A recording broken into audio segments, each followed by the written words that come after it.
पाकिस्तान की सीमा हैदर और ग्रेटर नोएडा के सचिन मीणा की लव स्टोरी पिछले कुछ दिनों से पूरे देश में चर्चा का विषय बनी हुई है। हर कोई इस लव स्टोरी के बारे में जानना चाहता है।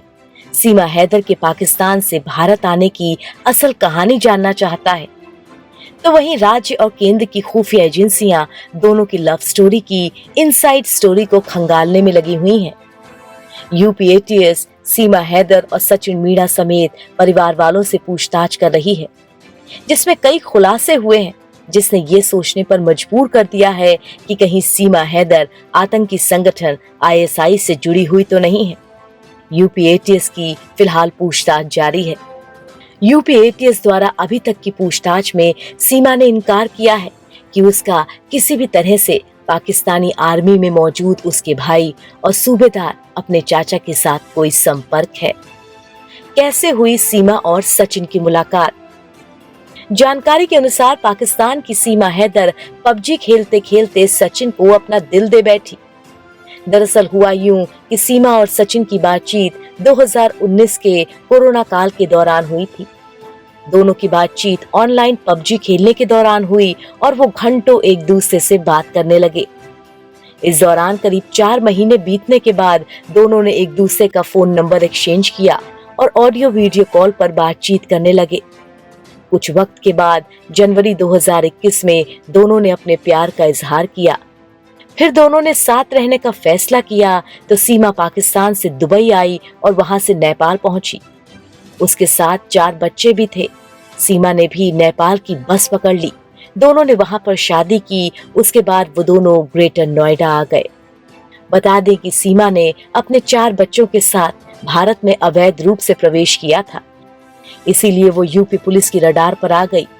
खुफिया एजेंसियों का कहना है कि सीमा हैदर और सचिन मीणा की लव स्टोरी अपनी जगह है, लेकिन जब आपके सामने दुश्मन देश का कोई नागरिक खड़ा होता है जो कि बिना इजाजत के देश में घुसा है, तो शक होना लाजमी ही नहीं बल्कि जरूरी भी है।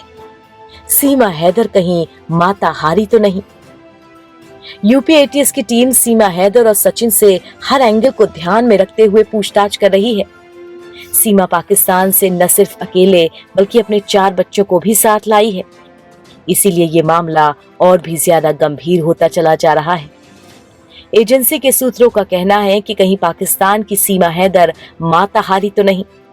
दरअसल माताहारी एक खतरनाक जासूस थी जिसका असली नाम था मार्गरेट वीतो इर्दा जेले, जो नीदरलैंड में जन्मी थी और बचपन में ही पेरिस आ गई थी।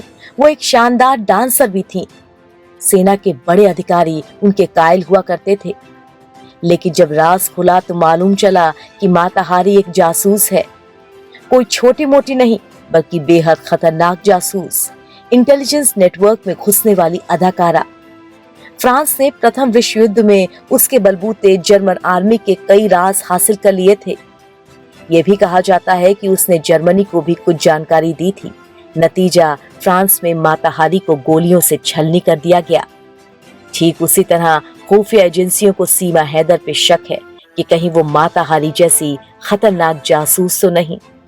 ट्रेंड जासूस लगती है सीमा हैदर। जांच के दौरान सीमा हैदर के पास कई मोबाइल फोन और सिम कार्ड मिले हैं। इतना ही नहीं, उसके हाव भाव और बातचीत से ऐसा लगता है जैसे उसे हिंदुस्तानी बनने के लिए अच्छे से ट्रेनिंग दी गई हो। 5वीं कक्षा तक पढ़ी सीमा बहुत सभ्य तरीके से बात करती है, अच्छे से हिंदी बोलती है, अंग्रेजी के कई शब्द भी उसकी जुबान पर हैं।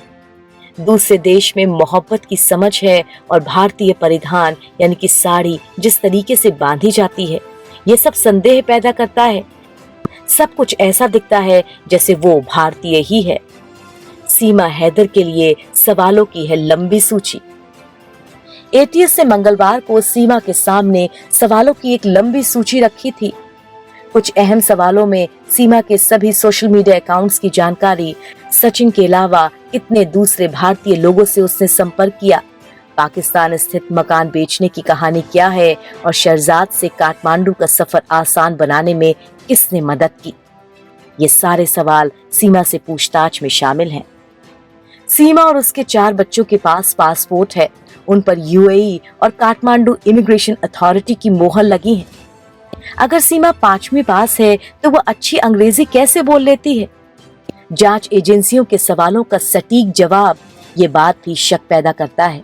इस तरह से जवाब तो कोई ट्रेंड व्यक्ति ही दे सकता है। नेपाल बॉर्डर से उसने कैसे भारत में प्रवेश किया? हालांकि ये सभी सवाल तो एटीएस पूछ रही है, लेकिन सीमा हैदर की इनसाइड स्टोरी का पता लगाने के लिए भारत की 2 खुफिया एजेंसियां जुटी हैं। क्या वो आईएसआई के लिए काम करती है? इस सवाल पर यह मामला टिका हुआ है। उसके पास मौजूदा फोन का डेटा लैब में भेजा गया है। पुलिस के पास आया धमकी भरा फोन। सीमा को लेकर मुंबई पुलिस के पास पिछले हफ्ते एक धमकी भरा फोन कॉल आया था। उसमें कहा गया था कि अगर सीमा हैदर को वापस पाकिस्तान नहीं भेजा गया तो भारत को एक और मुंबई जैसे आतंकी हमले के लिए तैयार रहना पड़ेगा। फिलहाल खुफिया एजेंसियों की पूछताछ में और कुछ क्या निकल के सामने आता है, ये देखने वाली बात होगी। अगर हमारा ये वीडियो आपको पसंद आया हो तो इसे लाइक, शेयर और चैनल को सब्सक्राइब जरूर करें।